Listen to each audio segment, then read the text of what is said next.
약혼 직후 룻은 웨딩드레스에 대해 생각하기 시작합니다. 레위에게 천사처럼 아름다운 여자로 보이고 싶지만 많은 돈을 들여 새 옷감을 살 수는 없었습니다.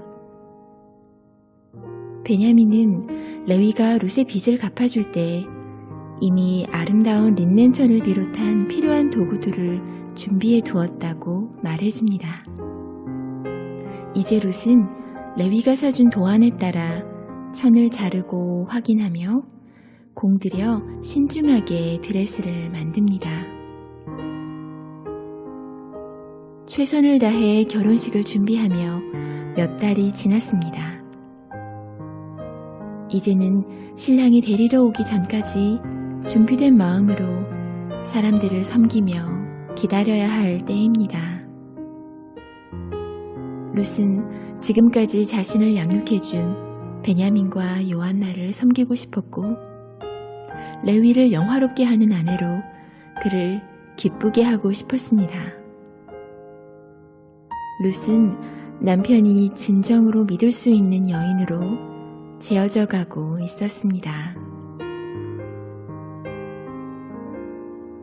베냐민이 아들의 신방 준비가 거의 다 되었다고 말하는 것을 들은 룻의 여동생은 이 기쁜 소식을 언니 룻에게 전합니다. 룻은 매일 밤 등잔에 기름을 가득 채우고 심지를 다듬고 모든 준비를 갖춘 채 웨딩드레스를 입고 잠자리에 들기로 결심합니다.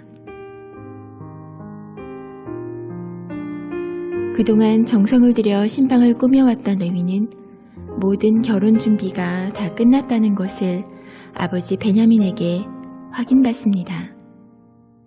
이제 결혼식 때가 결정되었습니다.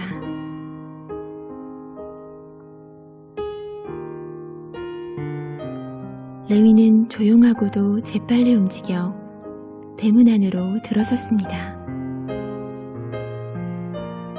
나의 아름다운 신부 룻, 어서 나와. 결혼식 날이 되었어. 마침내 레위가 왔습니다. 나의 신랑, 나의 구원자. 모든 슬픔과 상처는 사라졌습니다.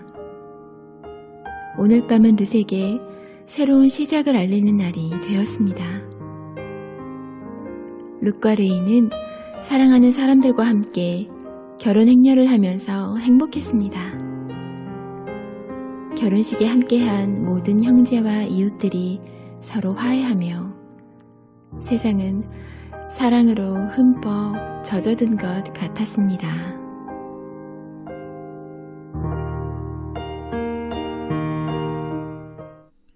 예수님과의 혼인잔치에 여러분을 초대합니다. 제4과 당신을 위로하시는 주님. 신랑은 아버지의 집에 신부와 머물 신부의 방을 만듭니다. 또한 허니문 동안 신부와 먹고 마시고 또 생활하는 데 필요한 모든 것을 신랑이 준비하게 됩니다. 그 모습을 신랑의 아버지가 이렇게 지켜보고 있죠. 신랑의 아버지는 본인의 집에 이 신랑이 그 방을 만들고 있기 때문에 잘 준비되어지는지 누구보다도 더 잘 확인할 수 있겠죠.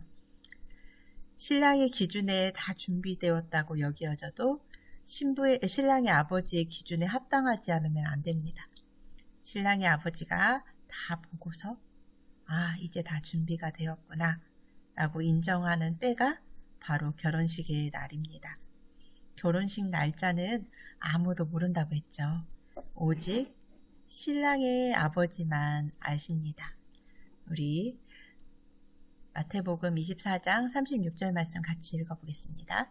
그러나 그 날과 그때는 아무도 모르나니 하늘의 천사들도 아들도 모르고 오직 아버지만 아시느니라. 마태복음 24장 36절. 네, 이렇게 신랑의 아버지만 그 결혼식의 날짜를 아십니다. 신랑이 신부를 떠나간 지 1년 가까이가 되어 갈 때 결혼식 날짜가 이제 다가오게 됩니다. 신부는 신랑을 기다리며 천을 사서 자신의 웨딩드레스를 직접 만들어 입습니다.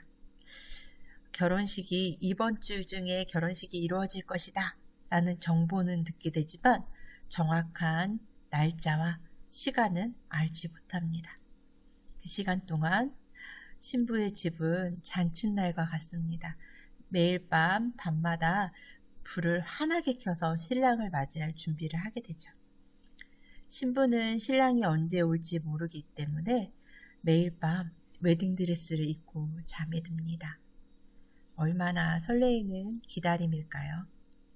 신부는 밤마다 신부의 이름을 부르는 신랑의 목소리에 귀를 기울입니다.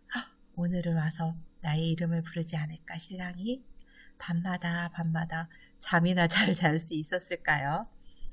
유대에서는 신부의 집 앞에서 신랑의 친구들이 나팔을 불면서 소리를 내고 또 신랑은 신부의 이름을 부르며 신부를 부릅니다. 사랑하는 나의 신부, 어서 일어나 나오세요. 준비해서 나와서 나와 함께 갑시다. 라고 큰 소리로 신부를 부릅니다. 그 소리를 들은 신부와 신부의 친구인 들러리들은 기쁜 마음으로 등불을 들고 나와서 신랑의 집까지 결혼 행진을 하게 됩니다. 참 아름다운 결혼 광경이죠.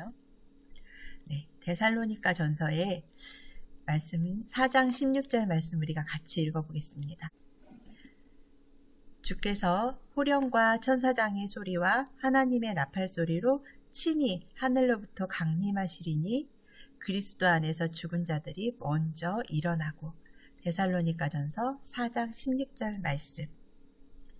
네, 주님께서 다시 오시는 날 그 홀레의 그 결혼식이 어떻게 일어날지를 보여주는 말씀인데요.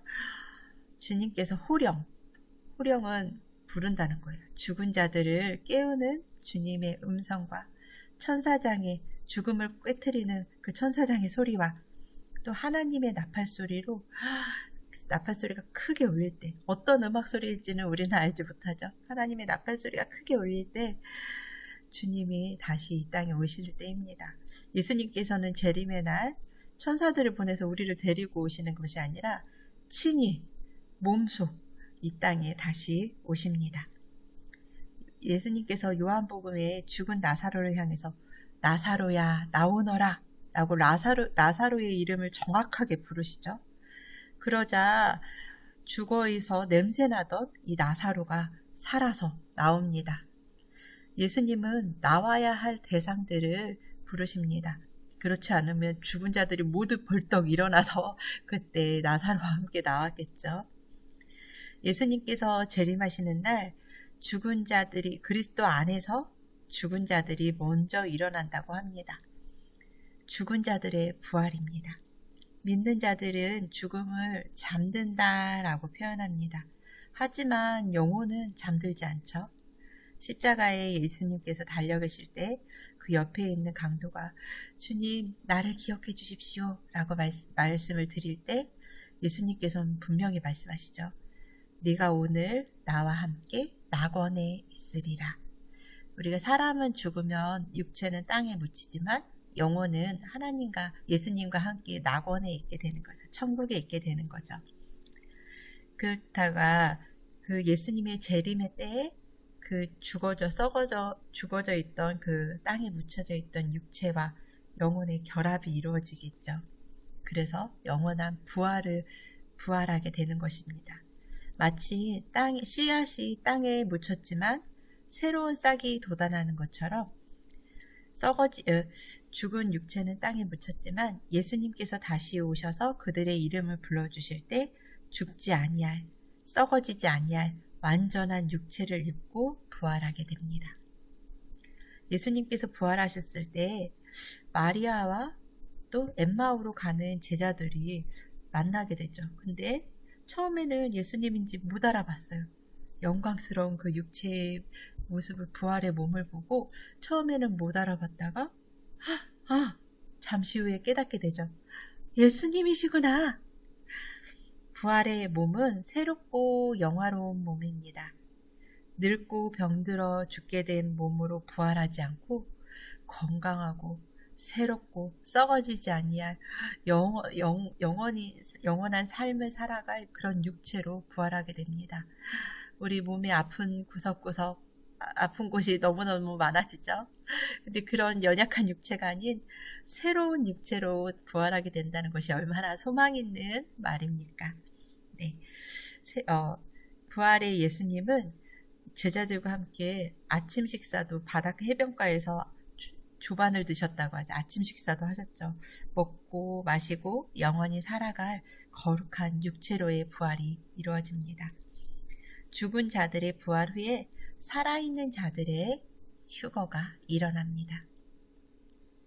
우리 데살로니가전서 4장 17절 말씀 같이 읽어볼까요? 그 후에 우리 살아남은 자들도 그들과 함께 구름 속으로 끌려올려 공중에서 주를 영접하리니 그리하여 우리가 항상 주와 함께 있으리라. 데살로니가 4장 17절 말씀.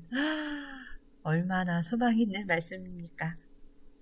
네, 유대의 신부들은요, 신랑의 집으로 가는데 이 파라퀸이라고 하는 가마를 타고 신랑의 집까지 들려져서 갑니다. 갈릴리 지방 사람들은 이 신부가 가마를 타고 신랑의 집으로 가는 것을 보고 신부가 공중에 들려 아버지 집으로 간다 라고 표현을 합니다. 너무 놀랍지 않나요? 휴거, 랩처는 코처, 끌려 올려지다 라는 뜻입니다. 들려 올려지다.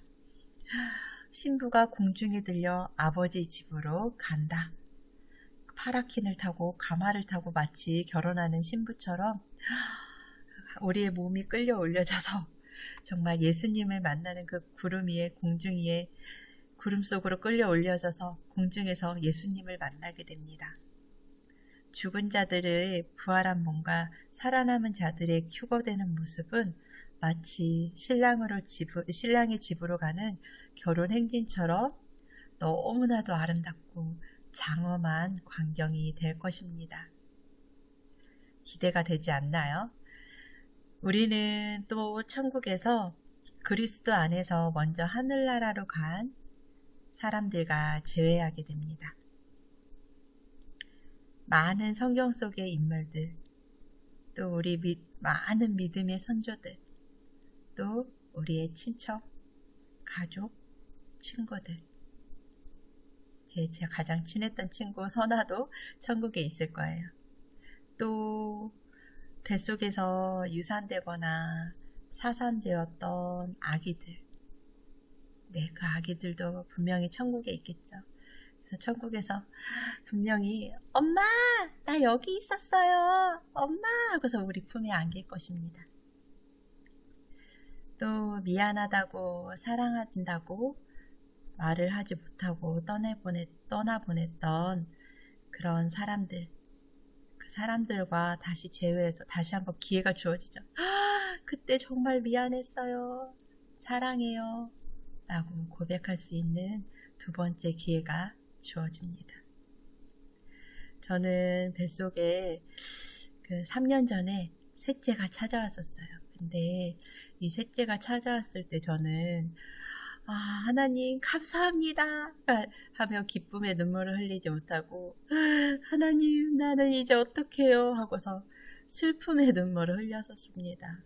왜냐하면 저는 연년생 아이들을 키우고 있었고 그 아이들이 4살, 3살이었는데 저희 둘째는 기어다닐 때였어요.